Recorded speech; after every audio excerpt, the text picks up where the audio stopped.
ಬೆಂಗಳೂರಿನ ನೈಸ್ ರಸ್ತೆಯಲ್ಲಿ ಕಳೆದೆರಡು ದಿನದ ಹಿಂದೆ ಲಾಯರ್ ಒಬ್ಬರ ಶವ ಅನಾಥವಾಗಿ ಬಿದ್ದಿತ್ತು. ಇಂದು ಈ ಕೇಸ್ಗೆ ಬಿಗ್ ಟ್ವಿಸ್ಟ್ ಸಿಕ್ಕಿದೆ.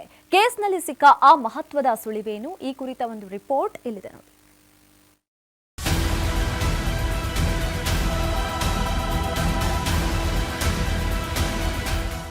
ಬೆಂಗಳೂರಿನ ಉಳ್ಳಾಲ ನಿವಾಸಿ ಲಾಯರ್ ಜಗದೀಶ್ ಅವರ ಶವ ನೈಸ್ ರೋಡ್ ಬಳಿ ಪತ್ತೆಯಾಗಿತ್ತು. ಈ ಕೇಸ್ ಸಂಬಂಧ ಆರೋಪಿ ಲಾರಿ ಚಾಲಕನನ್ನ ಪೊಲೀಸರು ಬಂಧಿಸಿದ್ದಾರೆ. ಖಾಕಿ ತನಿಖೆಯಲ್ಲಿ ಆಘಾತಕಾರಿ ಅಂಶ ಬಯಲಾಗಿದೆ. ಜಗದೀಶ್ ಅವರ ಕಾರಿಗೆ ಲಾರಿ ಗುದ್ದಿರುವುದು, ಆ ಸಮಯದಲ್ಲಿ ಎಕ್ಸಾಕ್ಟ್ ಆಗಿ ಏನ್ ನಡೆದಿತ್ತು ಅನ್ನೋದನ್ನ ಪೊಲೀಸರು ತಿಳಿಸಿದ್ದಾರೆ. ಸೊ ಆಸ್ ಆಫ್ ನೌ ನಮಗೆ ರೋಡ್ ರೇಜ್ ಬಗ್ಗೆ ಖಚಿತವಾಗಿ ಹೇಳ್ಬೋದು, ಇದು ರೋಡ್ ರೇಜ್ ಇನ್ಸಿಡೆಂಟ್ ಅಲ್ಲ, ಇದು road traffic accident case. But ಯಾಕಾಗಿದೆ ಅನ್ನೋದ್ರ ಬಗ್ಗೆ ನಾವೀಗ ಇನ್ನೊಂದು ಸ್ವಲ್ಪ ನಾವು ಇನ್ಡೆಪ್ತ್ ಆಗಿ ನಾವು ತನಿಖೆಯನ್ನ ಮಾಡ್ತಾ ಇದ್ದೀವಿ. ನೈಸ್ ರಸ್ತೆಯಲ್ಲಿ ಹೋಗುವಾಗ ಜಗದೀಶ್ ಕಾರಿಗೆ ಲಾರಿ ಗುದ್ದಿದೆ. ಈ ವೇಳೆ ಕಾರ್ನಿಂದ ಕೆಳಗಿಳಿದ ಲೋಕೇಶ್ ಅವರು ಈ ಬಗ್ಗೆ ಲಾರಿ ಚಾಲಕನ ಪ್ರಶ್ನೆ ಮಾಡಿದ್ದಾರೆ.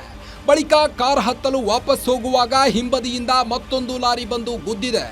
ಸ್ಥಳದಲ್ಲಿ ಲಾಯರ್ ಜಗದೀಶ್ ಅವರು ತೀವ್ರ ರಕ್ತಸ್ರಾವದಿಂದ ಪ್ರಾಣ ಬಿಟ್ಟಿದ್ರು.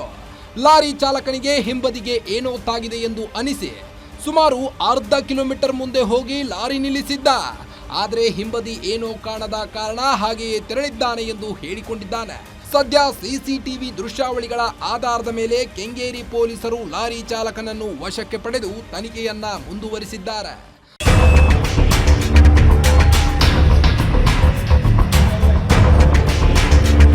ಲಾಯರ್ ಜಗದೀಶ್ ಸಾವು ಹಲವು ಅನುಮಾನಕ್ಕೆ ಎಡೆಮಾಡಿಕೊಟ್ಟಿದ್ದು, ಪೊಲೀಸರು ಸದ್ಯ ತನಿಖೆಯನ್ನ ಚುರುಕುಗೊಳಿಸಿದ್ದಾರೆ. ಜಗದೀಶ್ ಸಾವು ಪ್ರೀಪ್ಲಾನ್ಡ್ ಮರ್ಡರಾ ಅಥವಾ ರೋಡ್ ರೇಜ್ ಕೇಸಾ ಅನ್ನೋ ವಿಚಾರವಾಗಿ ಸತ್ಯಾಸತ್ಯತೆ ಇನ್ನಷ್ಟೇ ಗೊತ್ತಾಗಬೇಕಿದೆ. Netravati Dodmani, crime bureau, guarantee news, Bengaluru.